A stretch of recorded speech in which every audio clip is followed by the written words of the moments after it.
Ni ipi kazi ya msikiti? Ni nyingi sana, lakini kubwa ni kuwakusanya watu pamoja, kuhakikisha watu neno lao ni moja, kuhakikisha msikiti unaokuja baada ya msikiti unaendeleza yale mazuri yaliyofanywa na msikiti uliotangulia. Leo Mheshimiwa Mufti, imekuwa ni desturi baada ya kuwaita watu misikitini, lakini misikiti mingi na kazi ya kufukuza watu misikitini. Ni ukweli usiopingika.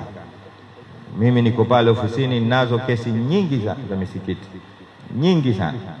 Watu wanafukuzana misikitini, watu wanavutana misikitini.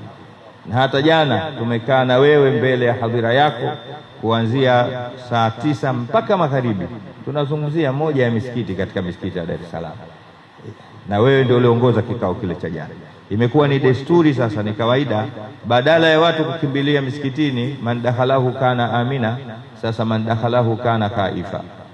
Tumebadilisha mambo.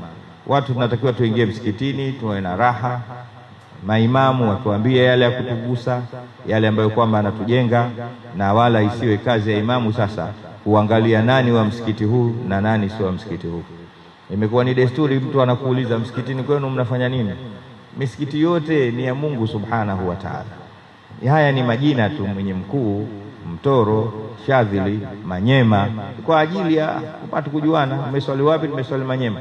Lakini haina maana msikiti wa Manyema waswali wa Manyema tu, msikiti wa Makonde waswali sisi tu, Makonde sisi tu, msikiti wa Wadigo tu.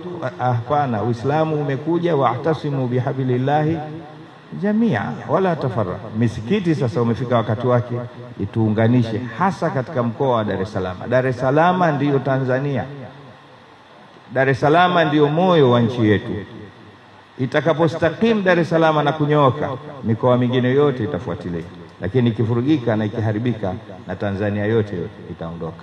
Niwaombe Waislamu, kwa nafasi ya Daktari Abubakar bin Zuberi bin Ali Mbwana, tunamuona kazi yake kubwa na umuhimu wake wote kuwakusanya watu.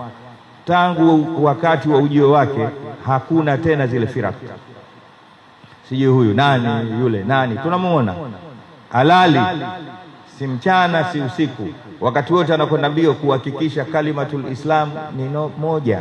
Basi na sisi tumuunge mkono katika jambo hilo. Slogan yake ile ile, tujitambue, tubadilike, tuache mazoea. Ni neno ambalo katika maneno ambayo kila mmoja abaki nalo katika nafsi. Yale tuliokuwa nayo huko nyuma ushapita wakati wake. Tuwe kitu kimoja, na sehemu ya kuondoka kama mwenyewe Mtume Muhammad sallallahu alaihi wasallam alifanya, msikiti ndio intilaqu da'wa, basi tuondokee na sisi hivyo hivyo kama alivyotuacha Mtume sallallahu alaihi wasallam.